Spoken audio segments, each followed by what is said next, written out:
తాకట్లో ఉన్న మీ బంగారాన్ని విడిపించి ఆ రోజు ఆన్లైన్ రేటుకి కొంటాం. Sharma gold company.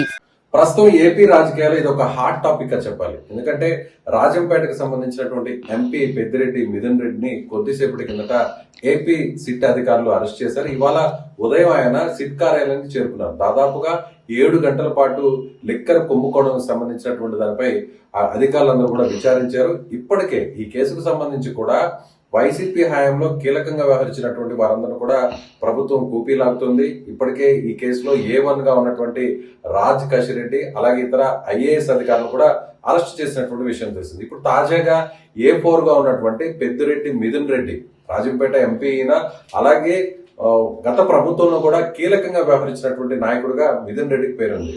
ముఖ్యంగా చిత్తూరు జిల్లాకు సంబంధించినటువంటి మిథున్ రెడ్డి అనేక కార్యక్రమాలు ఈ లిక్కర్ స్కామ్ సంబంధించి కూడా అనేక ఆరోపణలు కూడా ఇప్పుడు ప్రభుత్వానికి సంబంధించినటువంటి వ్యక్తులు ఆరోపిస్తున్నారు. ముఖ్యంగా ఈయన హయాంలో షెల్ కంపెనీస్ ని క్రియేట్ చేయడం, షెల్ కంపెనీస్ నుంచి ఈయన కంపెనీలకు కూడా చాలా పెద్ద సంఖ్యలో ముడుపులు చేరడం. సో ఆ తర్వాత ఇక్కడి నుంచి కూడా కీలకమైనటువంటి వ్యక్తులకు ఇదంతా కూడా సరఫరా అయింది అనేది ఇప్పుడు అధికారులు చెప్తున్నటువంటి మాట. అయితే ఇప్పటి వరకు కూడా ఇదే విషయంలో కూడా మరొక మాజీ ఎంపీగా ఉండి ఎంపీ పదవికి రాజీనామా చేసినటువంటి విజయసాయిరెడ్డిని కూడా పోలీసులు విచారించారు. పోలీసులు ఆయన ఇచ్చినటువంటి వాంగ్మూలాన్ని కూడా రికార్డ్ చేశారు. అయితే ఈ సందర్భంలోనే విజయసాయిరెడ్డి గతంలో జరిగినటువంటి వ్యవహారాలకు తనకు ఎలాంటి సంబంధం లేదు, లిక్కర్ స్కామ్ కు తనకు సంబంధం లేదు, దీని వెనక్కున్నటువంటి పెద్దవాళ్లను బయటికి తీసుకురావాలంటూ కూడా ఆయన మాట్లాడినటువంటి పరిస్థితి. తర్వాత ఆయన రాజీనామా చేశారు రాజ్యసభ సభ్యత్వానికి.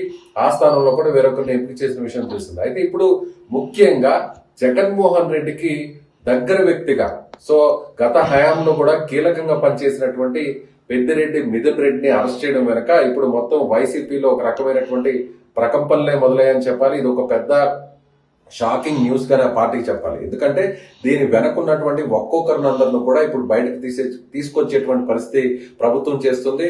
ముందుగా ఎవరైతే వ్యాపారస్తులు ఉన్నారో అలాగే ఎవరైతే లిక్కర్ కంపెనీలకు సంబంధించినటువంటి ఎవరైతే వ్యాపారస్తులు ఉన్నారో వాళ్ళ మీద కేసులు పెట్టారు. ఆ తర్వాత దీని వెనక కీలకంగా ఉన్నటువంటి వారిని కూడా కేసులు పెట్టారు. ఆ తర్వాత వారిని కూడా అదుపులోకి తీసుకున్నారు. మరోవైపు ఇప్పుడు ప్రభుత్వంలో ఉన్నటువంటి పెద్దలు బయటకు తీసుకొచ్చేటువంటి ప్రయత్నం జరుగుతుంది. అందులో భాగంగానే A4 లో ఉన్నటువంటి మిథున్ రెడ్డిని అరెస్ట్ చేశారు. రేపు కోర్టు ముందు హాజరుపరిచే అవకాశం ఉంది. సుదీర్ఘంగా విచారించిన తర్వాత ఇప్పుడు మిథున్ రెడ్డిని అరెస్ట్ చేస్తున్నట్టుగా సిట్ అధికారులు వారి కుటుంబ సభ్యులకు సమాచారాన్ని అయితే అందించారని చెప్పారు. ఓవరాల్ గా చూసినట్లయితే ఇప్పుడు ప్రస్తుతం ఏపీ రాజకీయాల్లో ఇది ఒక బిగ్ ఇష్యూగా చెప్పాలి. వైసీపీలో కీలకంగా ఉన్న నాయకుడు రాజంపేట ఎంపీ మాజీ మంత్రి పెద్దిరెడ్డి రామచంద్రారెడ్డి కుమారుడు మిథున్ రెడ్డి. ఇప్పుడు మిథున్ రెడ్డిని అరెస్ట్ కావడంతో దీని వెనక ఎంతమంది ఉన్నారో కూడా అందరినీ కూడా బయటకు తీసుకొచ్చేటువంటి పరిస్థితి సిట్ అధికారులు చేయబోతున్నారని చెప్పొచ్చు.